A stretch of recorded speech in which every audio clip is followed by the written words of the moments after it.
welcome you guys to our final day here at Charlie's Queer Books in the Fremont neighborhood. That is Seattle, Washington, you guys. And we are here today. Let's see, this will be our 6th event here, our 6th interview.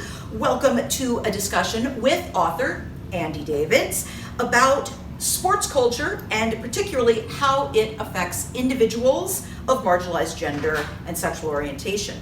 Now, Andy, you have recently published your first novel, The Jet Racer, with the nonprofit publishing house Blue Forge Press. Now, you're going to be reading a selection from the book today. But before we get to any of that, we're going to talk a little bit. And before we do that, would you tell us a little bit about how gender identity and orientation, The Jet Racer, So The Jet Racer is about the protagonist, Jay Smith's self-discovery and also finding out that he doesn't quite fit in the gender binary nor the traditional ideals of masculinity that he's expected to, especially as a high-performance athlete. In this case, it's airplane racing. Mm-hmm. And that kind of shows how elite sports culture is very marginalizing towards people that are queer and trans. Mm-hmm.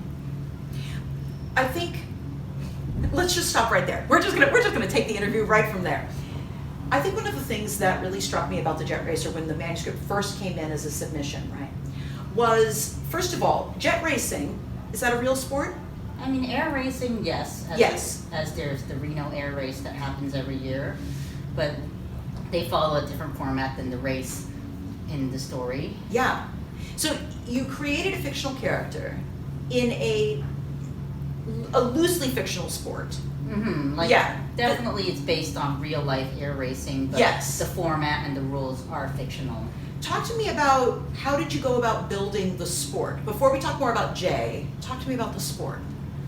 Well, this was written around a time where there was a lot of controversy, especially around trans people in sports, mm-hmm. and also just queer athletes speaking up about harassment mm-hmm. and whatnot that they've been experiencing in the professional sports world. So I wanted to bring attention to that while also writing a story that was based on my own experiences of growing up non-binary, as well as some experiences of friends as well. Mm-hmm. There are some direct quotes in the story that were from things that were either said to me or friends that are not very nice. Yeah. And I mean, I think as an author, your own lived experience certainly influenced Jay. Why have it be, though, going back to the sport itself, why jet racing as opposed to, say, boxing? Well, what drew you to jet racing? For one, I didn't want to pick a very mainstream sport like soccer or hockey, football, mm-hmm. just because I don't personally have a lot of experience with mainstream sports. Mm-hmm. I mean, I guess part of the whole racing aspect came from watching the show Speed Racer and loving it, that anime. I have not seen the movie, but mm-hmm. I did watch a lot of the anime mm-hmm. and kind of had that similar idea. The speed drew you, yes. The high adrenaline, yes. The high adrenaline, high octane. More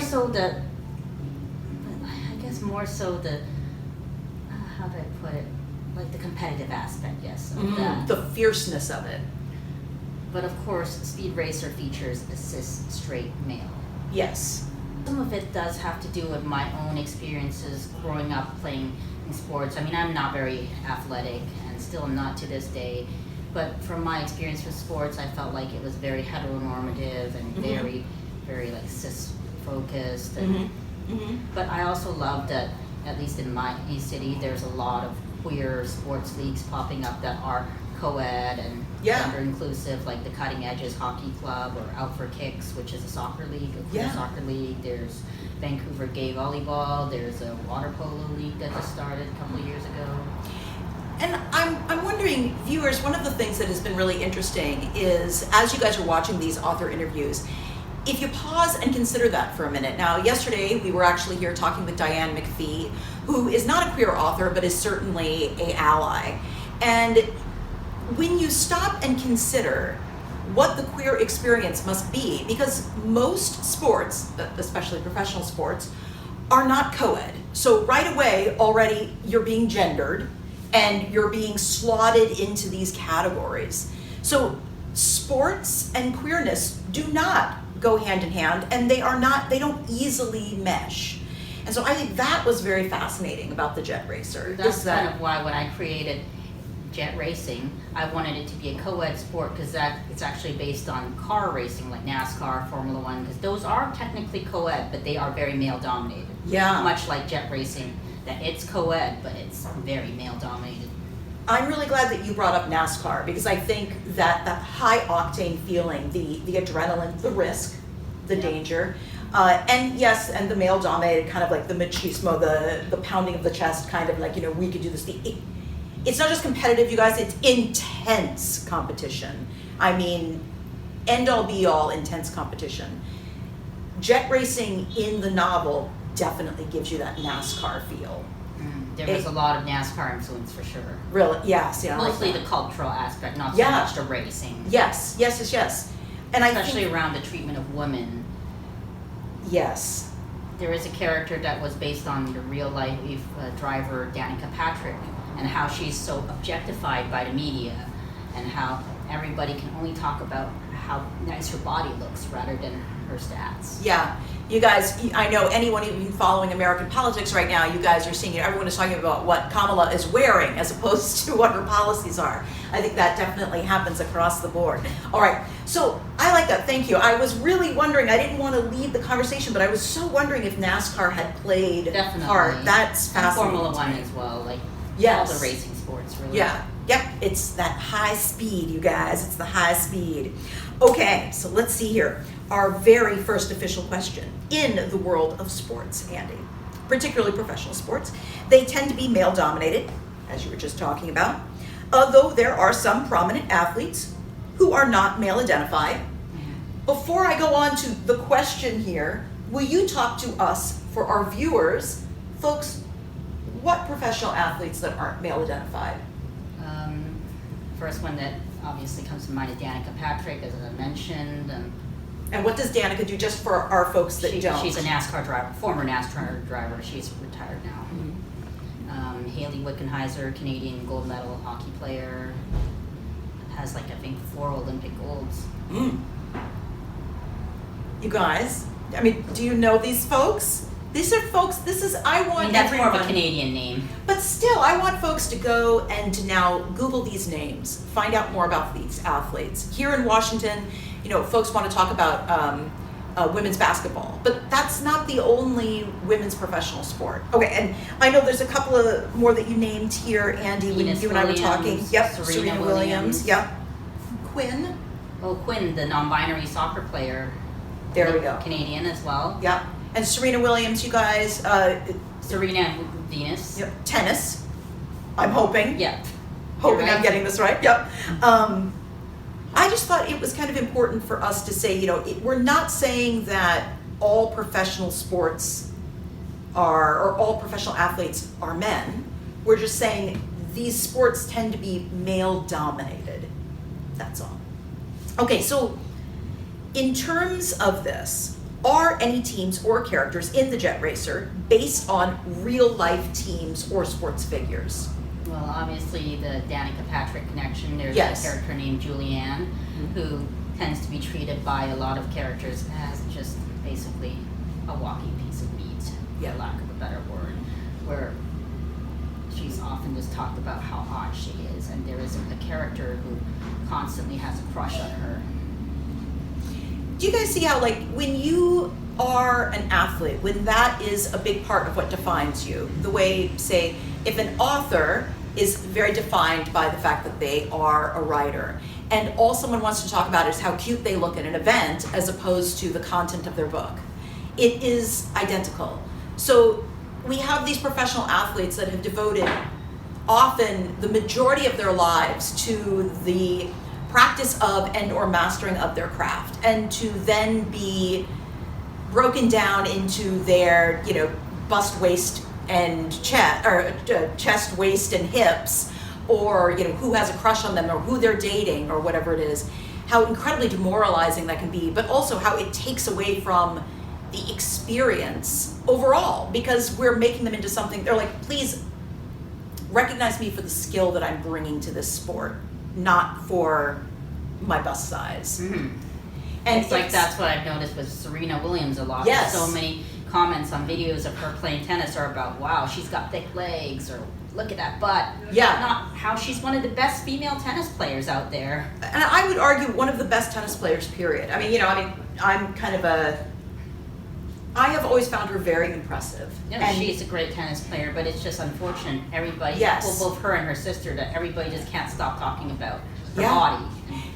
I was always really struck by when people were like, oh, she makes so much sound when she's playing. And I'm like, have you not ever watched men play tennis? It's a huge effort. The balls are Exactly. moving at what? 90 miles an hour, 120 miles an hour, whatever How it do you not is. complain about football players grunting when they throw the ball and whatnot? Thank you. Like, yes. it's a sexist thing. It's because Yes. they think, men are supposed to be loud and sweaty and That's right. grunting. They're supposed to be. Whereas somebody like Venus Williams, or Serena Williams, people think, women in sports need to keep their womanness and be Yeah. dainty and elegant. Demure. Yeah. That's interesting to me. I know that you guys might be thinking, yeah, but can we just have a good sports novel and not deconstruct it and talk about all these things? But the truth of the matter is, you guys, if you are anywhere outside that box, if you are a cisgendered white man, but you happen to be a sensitive cisgendered white man, you're going to have a hard time playing, say, American football professionally. It's incredible how athletes are just as pigeonholed. They're just as, kind of picked apart for who they are, how they speak, how they dress when they're not on the field. And I love that you were not afraid to deal with this, not just about gender, but just in general. Like, what if someone isn't intensely, fiercely competitive? What if someone's a good loser? Or what if they played a sport because they love it so much, even though they're not getting MVPs every game? Yes. But just they're so literally passionate like about it. I like Maybe that. they're just not the fastest runner or whatnot. Yes, but they are a true team player. They are there with the assist. They are there 100% for their team, giving all that they can. Because not everyone can be the best of the team, the best of the league. All right, I'm just veering off into all kinds of It's directions, okay. you guys. I love it. Okay. It says, Andy, since you identify as a queer individual, what has your own experience with sports been like, aside from the jet racing? Was any part of the jet racer based on your own lived experiences? Now, I know we kind of opened with you talking a little bit about this, but tell us more. I mean, obviously, I'm not a pilot. I don't race planes. I don't even know how to fly a plane. And I probably can't afford to take lessons to learn. Did you, before I let you just kind of run with this topic in general, did you wind up doing a lot of research about I did, and I actually have some friends that I've known for a long time who have either are in the aviation industry or are just hobby pilots that have a plane.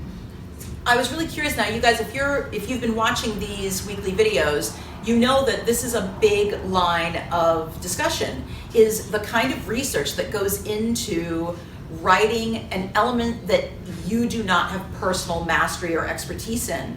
I think a lot of folks think that us authors, we put our butts in chairs and then we just kind of write whatever sounds good. And though there are some authors that do that, those are not going to be the kind of authors that Blue Forge Press is going to be publishing. And I am really curious about the kind of research that Do you mind if I give a shout out to my experts? Yes, please. These are all people who either are pilots or who have taken flying lessons or are just hobby pilots. Who are thanked in the book. Yes. So I'm going to shout out Joe Melatini, John Smithman, Carlene Pettit, J.R. Russell, Patrick Paris, Frank Baker, Chris Long. You guys. If you're out there watching, thank you so much for your help.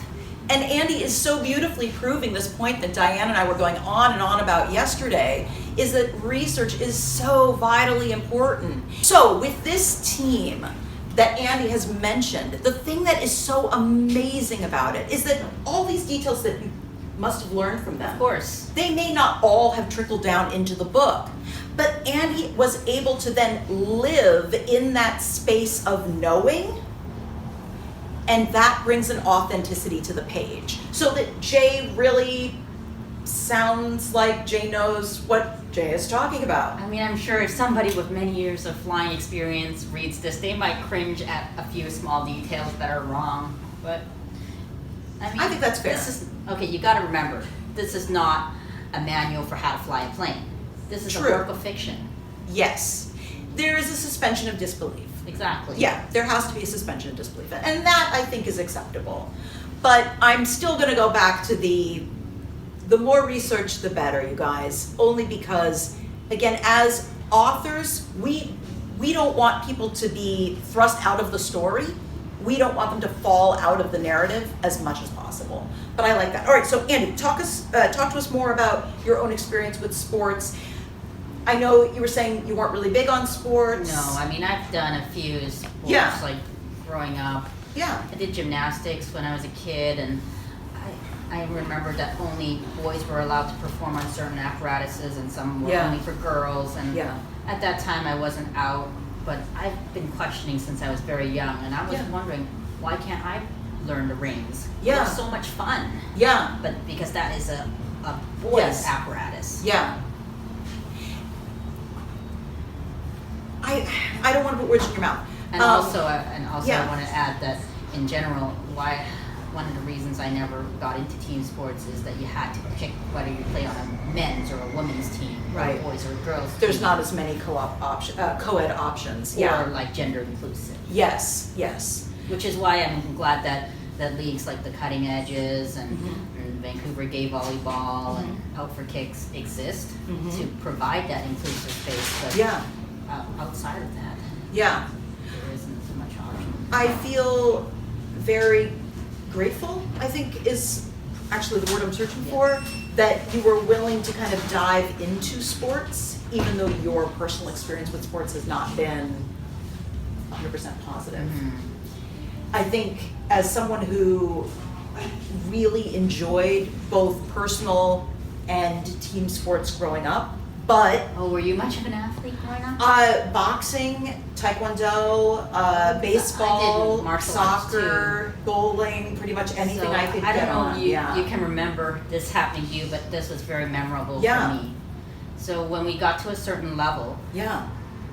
the master had this very awkward talk about how boys had to wear cups Yes. to protect themselves when you start sparring. Yeah. And of course he demonstrated, well, obviously not on his body, but how Right. you put the cup into your shorts. Yeah. And I remembered going to him after class and saying, hey, I want a cup too. And he was like, you don't need a cup. You got nothing to protect. They're only for boys. He said, you're better off with a chest protector. And because I was experimenting with binding at that time, so Yeah. I didn't have anything flopping around. Yeah. Yeah. Yeah. But it's interesting that. And just thinking about that, being 13 years old and wanting to wear a cup. Yeah.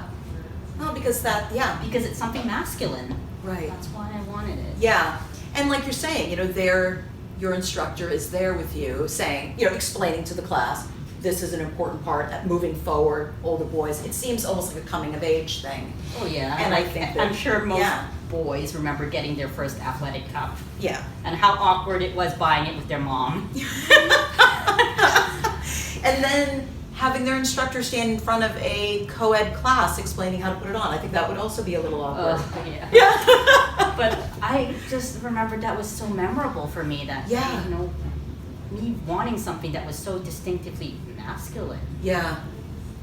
I mean, of course I've had top surgery now, so I don't need no chest protector.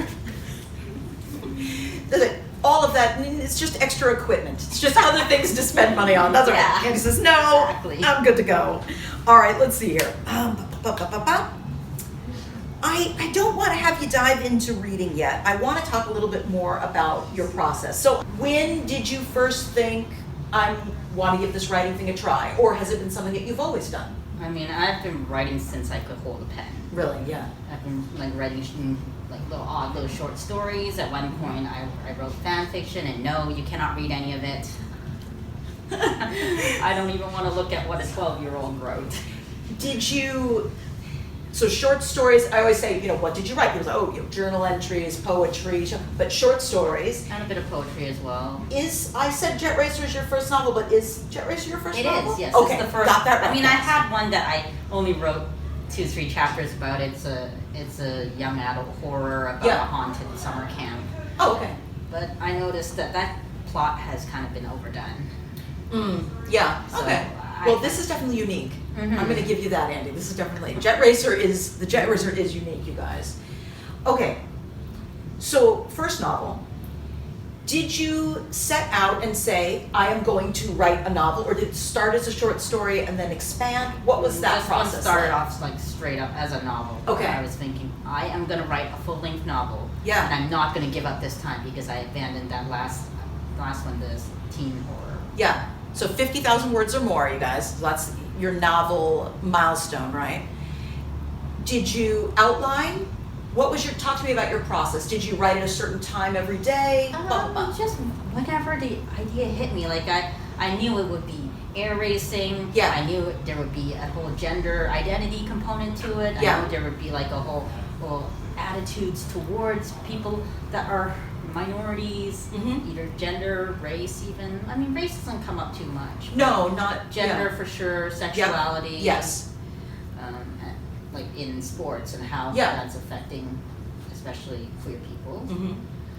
And I guess I just kind of came up with the story as I went. Yeah, so I had those inspiration struck. I had those specific points that I needed to touch. Yeah. But other than that, no, like what was going to unfold. Yeah. Just kind of unfolded as I wrote. It's been really fascinating to talk with different authors during this whole like summer and early autumn series, and to hear from authors that literally outline every single scene, and authors that are like, well, I know, roughly where the arc is, but I'm writing on inspiration. And I have been really fascinated by that because the Jet Racer, much like Diane's Mysteries, is very well balanced. There's no place where it slows down, where you feel like it kind of gets bogged down. Like I definitely tried to balance like the action scenes, like the racing and the tension building, with some more laid back stuff, like them grabbing dinner or hanging out in a hot tub. Right. So not just the sports angle, but also the personal character development, and also just mixing up the type of scene. Yeah. Okay. All right. And as you were writing, yesterday, Andy, Diane talked about how sometimes there would be full scenes that she'd be like, wow, I love this scene, but it doesn't really move the story forward, or it doesn't belong in this book, or whatever it is. And Diane would completely pull it out of the story. Talk to me about your process of kind of self-editing. So actually I had a professional editor go through my first draft, and the first thing they picked out was that I had too many scenes in the cafeteria where they're literally just sitting at a table eating and chatting. And that's where I got the idea to maybe mix it up a bit and have those conversations, because those were important conversations, but it's just that the whole cafeteria scene was just getting stale. Gotcha. I like that. So I started to think of, well, where else they could be chatting? Well, maybe there's a hot tub at the arena just for the racers, and or maybe they go out for a walk and chat. And I think Andy has just touched on something that's actually really important. We talk a lot to authors, especially before they've been published, about being very careful about hiring freelance editors, because we always tell folks art is subjective, and what one editor may tell you, hey, you need to change this, another editor, like for instance the editor at the press that you eventually publish with, might be like, wow, I would have really have preferred that to have remained the way it is. What Andy did is the exact right response. So the editor said, hey, maybe not 1,400, scenes in the cafeteria. And Andy thinks, well, I want those conversations. I'm just going to vary the location. That is a perfect balance of still staying true to your own work, but going, oh, okay, I see the value in that critique. I really like that. Now, time.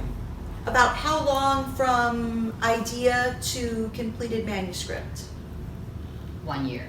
That's nice. That's really nice. I like that. Like, you mean completed manuscript? Does that mean like edited and published already? No, just your Or kind of 1 year, hands-on. No, 1 year. Yeah. And in that year, were you still in school, working full time? I actually just finished college at that time. Okay. Well, when I started this, that was like in my last month of college. Yeah.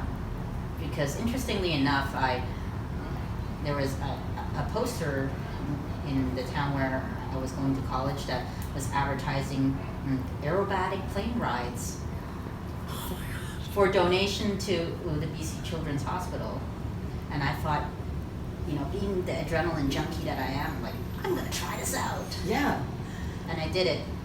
And it was a lot of fun, although a bit scary. Yeah, no, Andy, no, I'm sorry. You're just going to need to linger here now for a while. Tell us about that. What I've never even heard of. Well, it was just this hobby pilot that owned a vintage plane.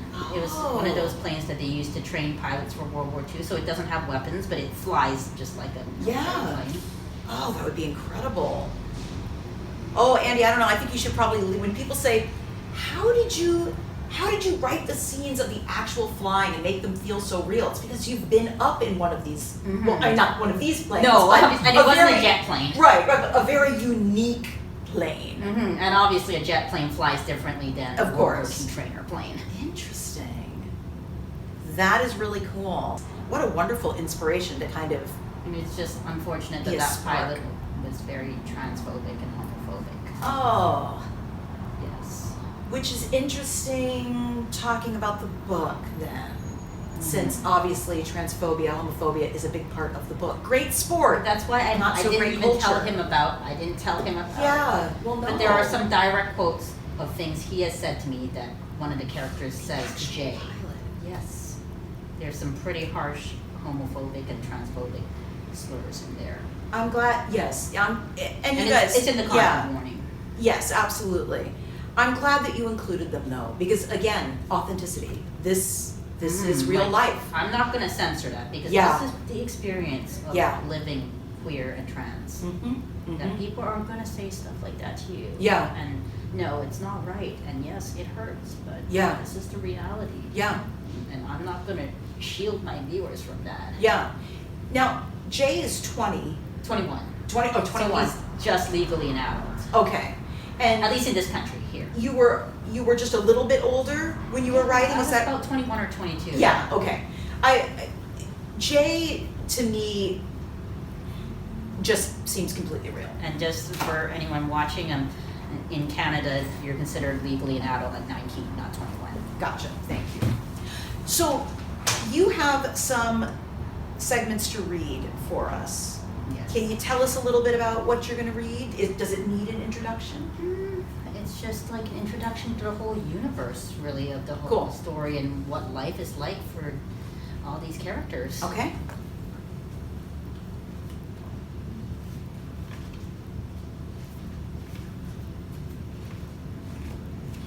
It was a typical, usual morning at Central City Jet Racing League airfield.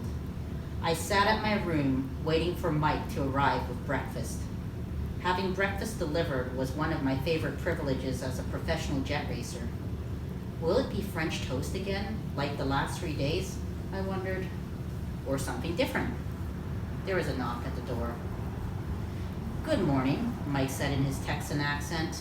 He looked scruffy, like he hadn't shaved for a few days. I wondered if he was trying to grow his beard out. He smiled as he handed me my plate. It was French toast indeed, for the 4th day in a row. Thanks, I said. How are you doing? My back's not acting up, so it's one of those better days. I guess I really shouldn't have asked. Busy day today? I asked. Have to finish delivering breakfast, and then I have to do the daily plane inspections. Sounds like you've got your hands full. Before I forget, logs, please. I tore out the previous day's pages from my logbook and handed them to him.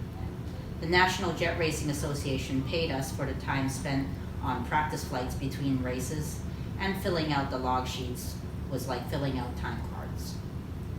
Mike went back to pushing the food cart down the hallway. I looked out the window. It was a fantastic day for flying, with not a cloud to be seen. I checked the day's weather conditions and visibility report on my computer. Then I left my room after breakfast and went to the hangar. "Morning, Vinny. A great day to fly, isn't it?" I said to one of the other jet racers as I passed him in the hallway. "I'd love to join you, but I have to get my physical today," Vinny replied. "You look tired. Did you sleep okay?" I asked. "Nope, too much noise," he yawned. "Max again." I giggled under my breath. "Yep, another one of his little moments," Vinny said. "Kept me up all night. Irene couldn't sleep either." That made sense, as Irene's room was on the right of Max's and Vinny's was on the left. "Looks like she's still sleeping," I said. "Her door's closed." "You're probably right. Anyways, I gotta get going. Have a good flight." I was lucky to have the last room at the end of the hall with nobody to my right. Julianne, next door on the left, just stayed up watching movies most nights, although I was so glad the day she finally got some headphones. When I arrived at the hangar entrance, I tapped my key card on the door and placed my hand on the scanner. The automated security door slid open.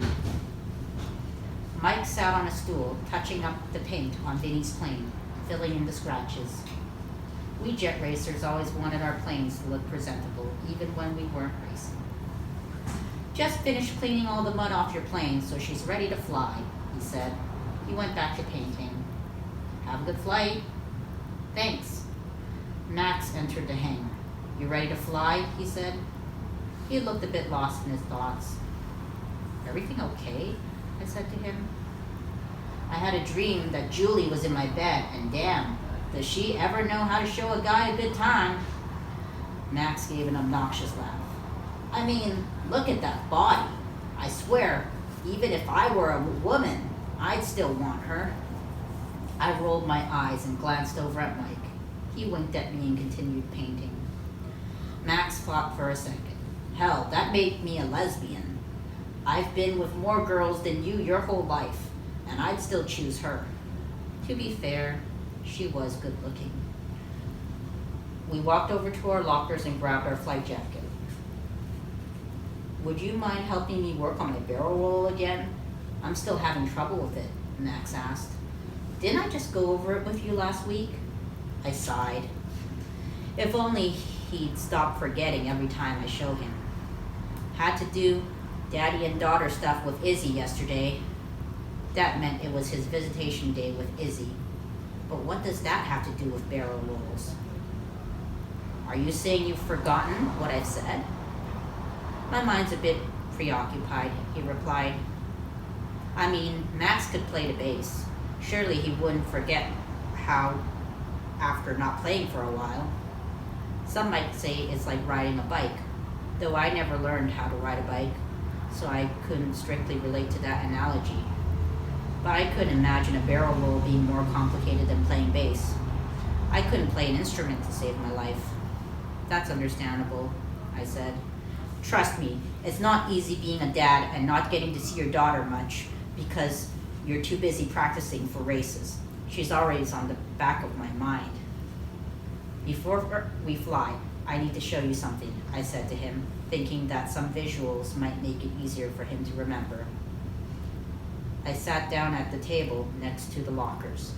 Max sat beside me, shifting his chair slightly so his knees weren't hitting the bottom of the table. I took my pen and notebook out of the pocket of my flight jacket and tore a blank page out of the notebook. "You know what this is, right?" I said as I drew a simple diagram on the page. "Yes, a barrel roll." I drew a diagram of a barrel roll with 5 small triangles representing the plane's orientation.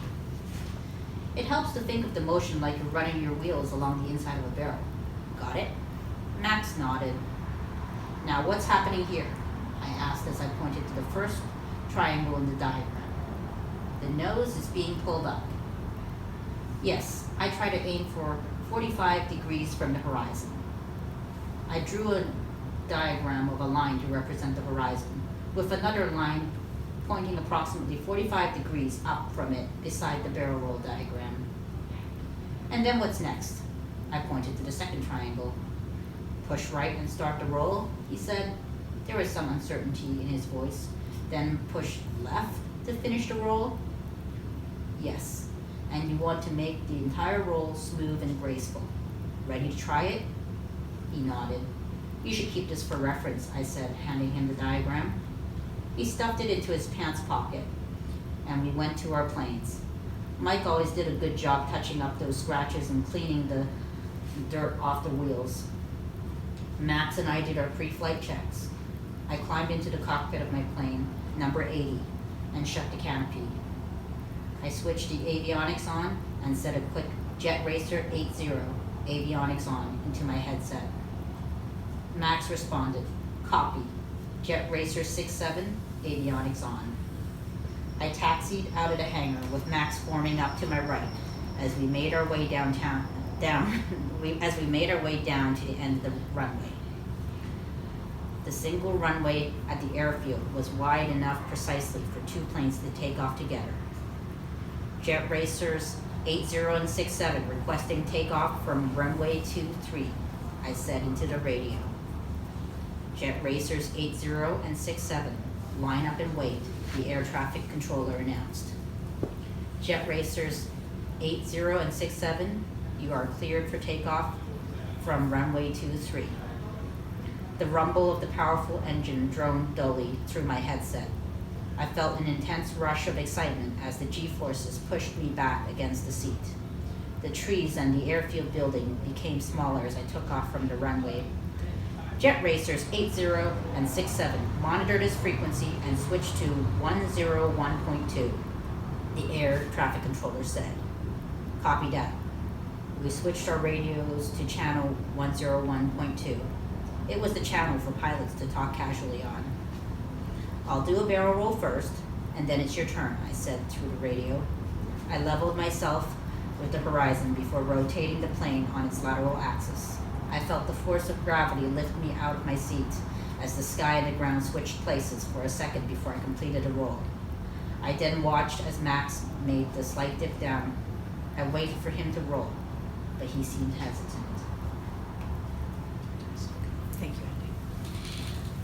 I think what I really like about the segment that you chose to read is that I don't know if someone who is a pilot would read the Jet Racer and come to a part where they're like, that's not right. I think you did such an excellent job of giving us just enough of the reality of flying. I mean, like I said, this is not a manual for how to fly a jet plane. No, and you know, and don't take it as it is. Because that book is called A Manual for Flying a Jet Plane. And this is called The Jet Racer.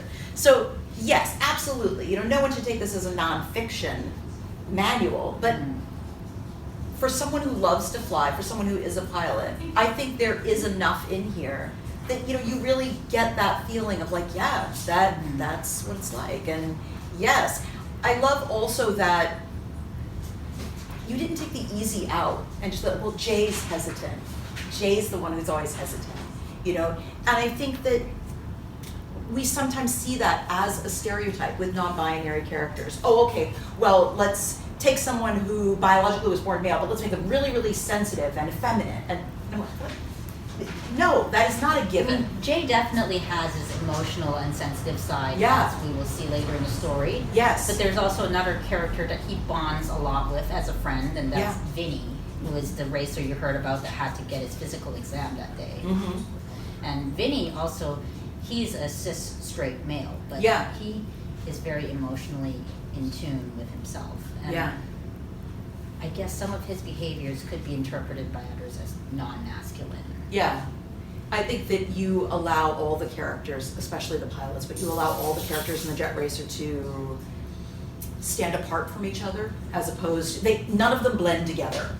Like, you know, they each have their own personalities and whatnot. Absolutely, absolutely.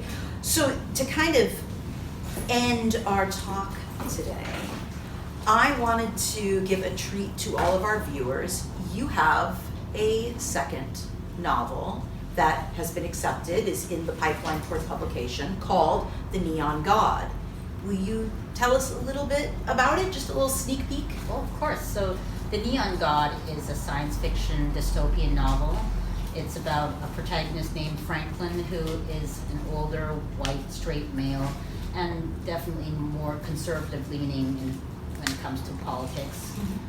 I would say even more, I don't even know how to describe his politics other than extremely conservative. Yeah, I think that's fair. I guess a lot of the themes of that one are very relevant, especially with the election season coming up. What does Franklin face in The Neon God?